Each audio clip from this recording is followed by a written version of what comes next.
Hi! No matter where your company is physically located, you can expand into other regions or countries with the click of a button. Now that marketing tools have made international advertising campaigns so much easier, it's tempting to dive right in. But before you do, stop and think about how you can best serve your new customers.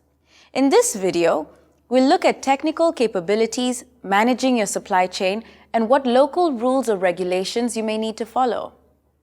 Addressing these details will help reduce risks and identify potential issues before you're too far down the line. First, you might want to check how your website performs in the countries where you want to sell the products. Some regions may have slower internet connection speeds. Make sure your web pages can load and your site works well in places where you want to sell. Next, look at your supply chain and make sure you're able to deliver your products to all the far corners where you want to sell them. Don't forget to review all taxes and laws affecting businesses in these markets. Local government agencies can sometimes provide this information and may offer consulting services to help you figure out what you need to know about the market that you plan to export to.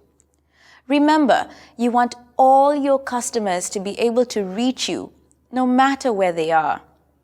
An easy way to start is to provide customer support via email and contact forms on your website.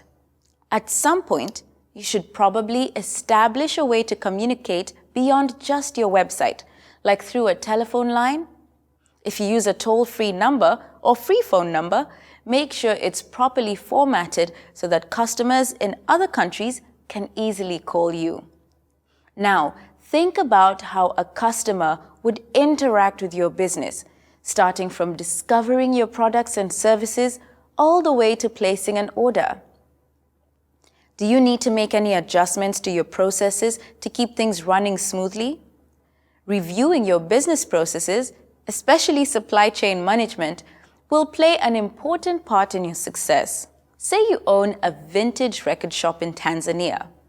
Have you heard that the vintage vinyl scene in Kinshasa is booming?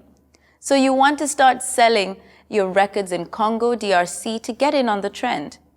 Managing your supply chain might include sourcing local suppliers, factoring in shipping supplies, and determining the most efficient way of getting the product to the customer in Kinshasa.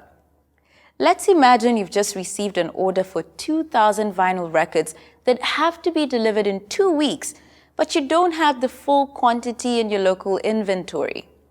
Given the rapid turnaround time, receiving the remainder of the order, repackaging the products, and shipping to the customer in less than 2 weeks sounds like a risky proposition. So in this case, you might decide you need to source from a local supplier.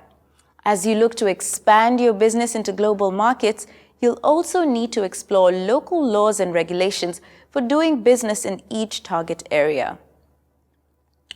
Beyond any cultural barriers, these legal hurdles can pose challenges to expanding into a certain region or country. Look at the tax requirements and import or export restrictions for your products and services. Some countries have agreements that may impact tax collection, and additional customs or tariffs could affect your bottom line. The way your business is incorporated may also make a difference in your ability to operate across borders. Some countries may require that you register with proper authorities in order to sell there.